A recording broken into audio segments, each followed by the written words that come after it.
This video is to show you how to properly calibrate both your webcam and your laser before you can get started shooting and take aim. So first I'll start by calibrating the webcam. As you can see, I've already launched my projector screen and I've already resized it. So now I'll click Calibrate Webcam.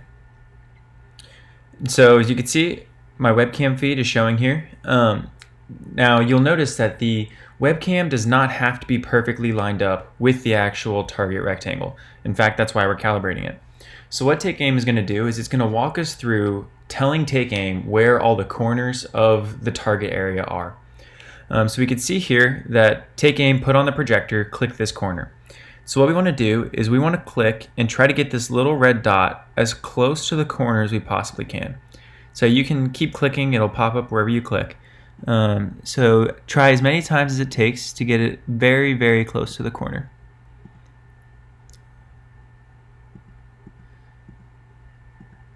Looks good to me. Then click Set This Corner.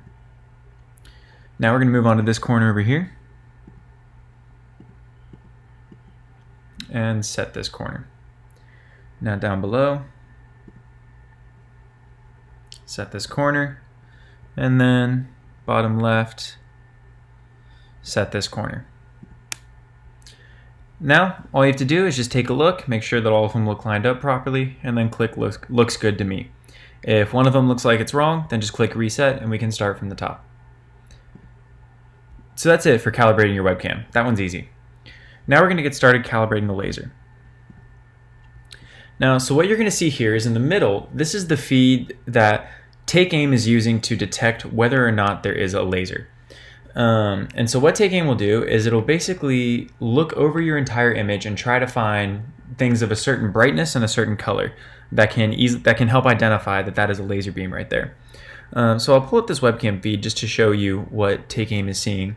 But one thing to note is that if your webcam feed is very bright, like this one is, it can be very difficult to differentiate a laser. So I'll shine my laser onto my screen here, and you can see, you can clearly see a laser in the middle there, but it's a lot more helpful to Take Aim if there's more contrast between the laser and the background.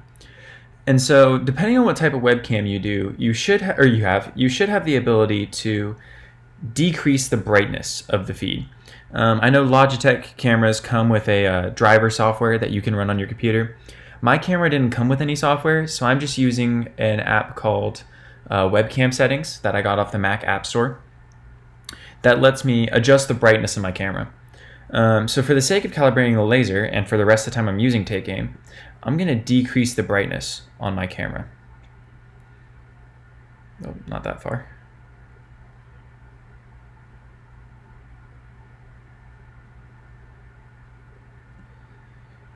Right about there should be good. So you can see when I shine my laser onto the target area, it's very, very clear where the dot is. So I'll go ahead and exit out of the webcam settings. And now let's talk about actually calibrating the laser. So you can see here that when Take Aim sees a laser, it's going to flash the white dot here in the middle. Now as of right now, it can see it really well in kind of the darker areas of the screen. You can see when I shine it up here, picks it up very well, but in the middle it doesn't see it necessarily as well. So in order to get that situated, we'll adjust the settings down here. Now the standard color is kind of differentiated by red, blue, and green. But for the sake of identifying laser, it makes more sense for us to talk about it in terms of hue, saturation, and value. And I'll put a link explaining what those are, but you don't really need to know. What you do need to do is essentially play with these sliders until the laser is showing up and nothing else. Now the first one I like to play with is the value radius. So what this is the left side shows you the value that it's looking for, and the right side, the radius, tells you how far off from that value we're allowed to be.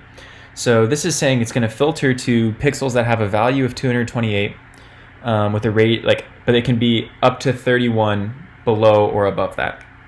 So I'm going to start by increasing that value, radius. As we can see, the more I do this, the more clearly defined the laser is becoming in the middle. And the next one that I'll look at is the saturation radius. So this one, I'll again go ahead and increase that a little bit. Now if you increase it too far, or if your brightness is too high, then you're going to see flecks of white pop up all over the place. And if you have those flecks of white popping up, then Take Aim isn't going to be able to differentiate those flecks from a laser shot. So you want to make sure that between setting your brightness settings on your webcam and adjusting these sliders, that the only thing that pops up is your laser dot. And so right now mine is pretty clearly defined regardless of where on the webcam feed I'm pointing the laser. So this is good to go. So now all that's left to do is click I'm done calibrating.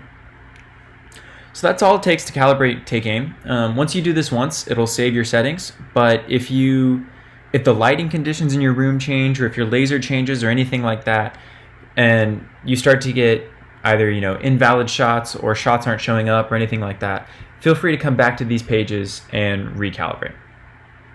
Thank you.